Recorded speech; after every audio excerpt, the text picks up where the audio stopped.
வணக்கம் நேயர்களே. இன்று மார்ச் 28, 2026 காரைக்கிழமை.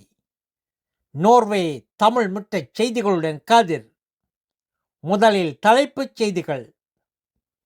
ஓட்டுநர்கள் கவனம், தூதரக முற்றுகை, எங்கே போனது குளிர். இனி விரிவான செய்திகள். ஓட்டுநர்கள் கவனம். நோர்வேயில் வண்டி ஓட்டும்போது கைபேசி பயன்பாட்டுக்கான தண்டம் அதிகரித்துள்ளது.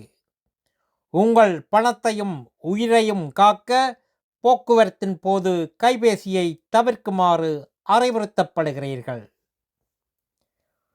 தூதரக முற்றுகை. ஈரான் மீதான தாக்குதல்களுக்கு எதிர்ப்பு தெரிவித்து ஒஸ்லோவில் உள்ள அமெரிக்க தூதரகம் முன் 50க்கும் மேற்பட்டோர் ஆர்ப்பாட்டத்தில் ஈடுபட்டனர்.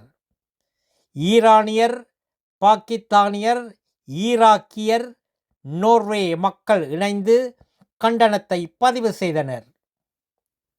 எங்கே போனது குளிர். நோர்வேயில் வழக்கமாக குளிர் நிலவ வேண்டிய மார்ச் மாதத்தில் இயல்பை விட வெப்பம் அதிகமாக உள்ளது. 100க்கும் மேற்பட்ட வானிலை நிலையங்களில் பழைய வெப்ப பதிவுகள் முறியடிக்கப்பட வாய்ப்புள்ளது. குறிப்பாக வடநோர்வையில் 7 முதல் 12 பாகை வரை வெப்பம் கூடியுள்ளது.